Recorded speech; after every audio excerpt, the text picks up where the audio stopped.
Most people assume societies can change direction when problems become serious enough. If healthcare becomes too expensive, reforms can be introduced. If housing becomes unaffordable, policies can change. If debt grows too high, governments can adjust course and reduce dependency, at least in theory. But in reality, societies often continue moving in the same direction long after the problems have become visible. Societies continue expanding debt. Institutions add more layers and complexity. Dependency on existing systems increases. And policies continue, even when their long term costs are becoming harder to ignore. So, why doesn't society simply change course, even when it becomes clear that continuing on the same path is making problems worse?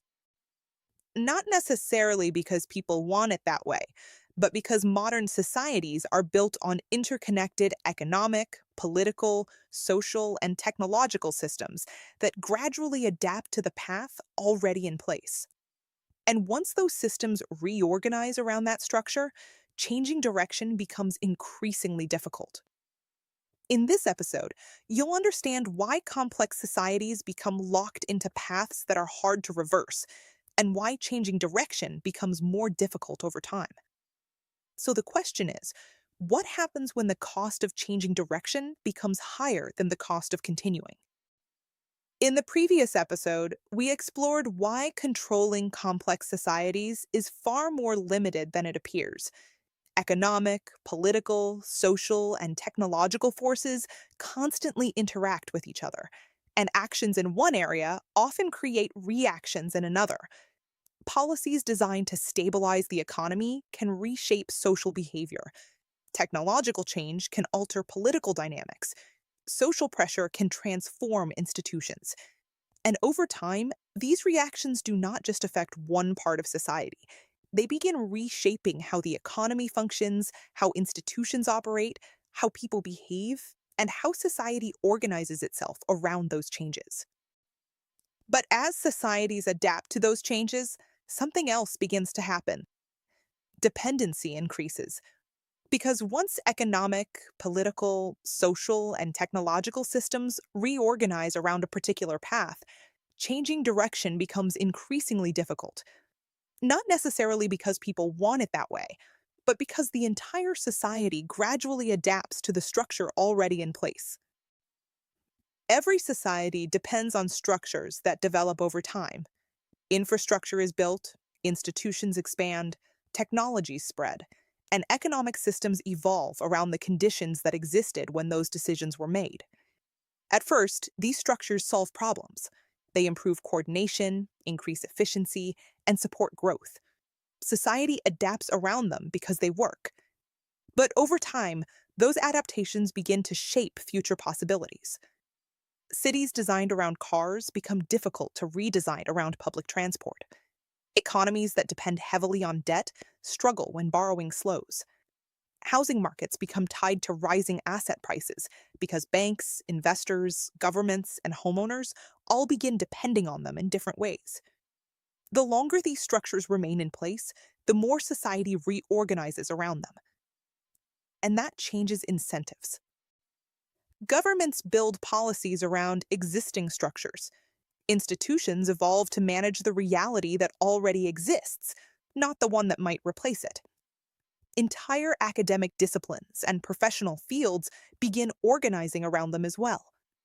At first, this creates stability, but over time, it also creates dependency. Because once large parts of society depend on the same structure continuing, changing direction becomes increasingly difficult, even when the weaknesses of that structure become visible.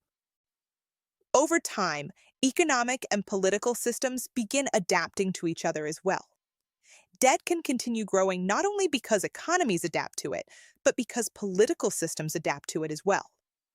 In democratic societies, policies that reduce spending, slow growth, or remove support can quickly become unpopular because the immediate costs are visible to voters, while the long term risks of continuing are easier to delay. That makes changing direction increasingly difficult.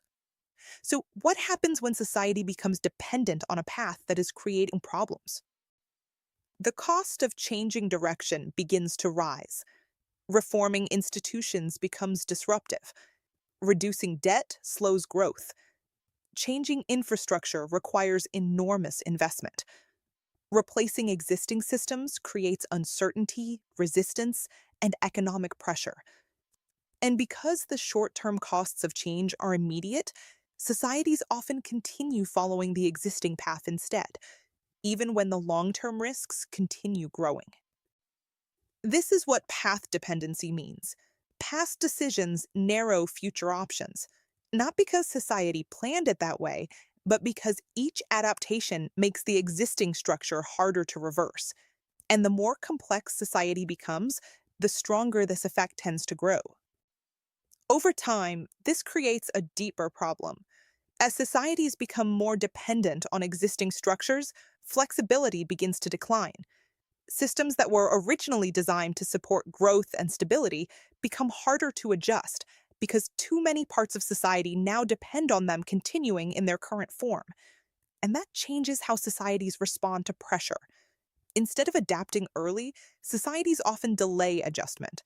Problems are managed rather than resolved. Short term stability becomes the priority because the immediate costs of change feel more dangerous than the long term risks of continuing.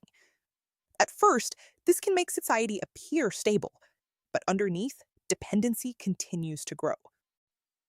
The longer this continues, the narrower the available options become. Economic systems become dependent on continuous growth. Political systems adapt to maintaining stability. Institutions expand to manage increasing complexity. And societies reorganize themselves around structures that become harder and harder to reverse. This is why late stage societies often feel trapped between difficult choices.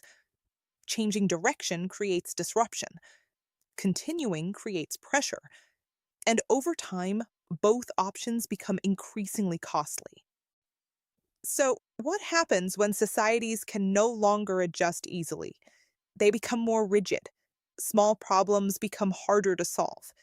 Reforms become slower and more contested. Coordination weakens as pressure grows across different parts of society at the same time. And because so much now depends on maintaining stability, even temporary disruption can feel threatening to the larger structure.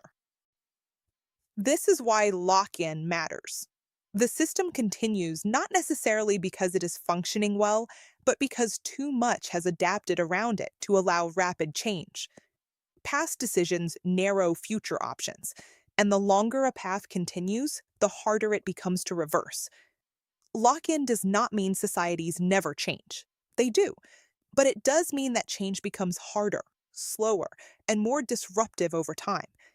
Because once economic, political, social, and technological systems reorganize around the same structure, society becomes increasingly constrained by its own past decisions.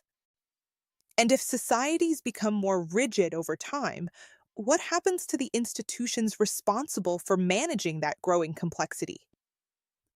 That's what we'll explore in the next episode. Lock in is part of TNBC Explainers, Module 4 Systems, Complexity, and Decline. This is TNBC Explainers, understanding how the world actually works. Explore the TNBC Explainers course via the YouTube course list, or visit thenextbigcycle.world for the full course overview and background. This is The Next Big Cycle, TNBC Explainers, your guide to understanding the systems shaping the world around you. TNBC Explainers is a growing YouTube course. New concepts are added over time,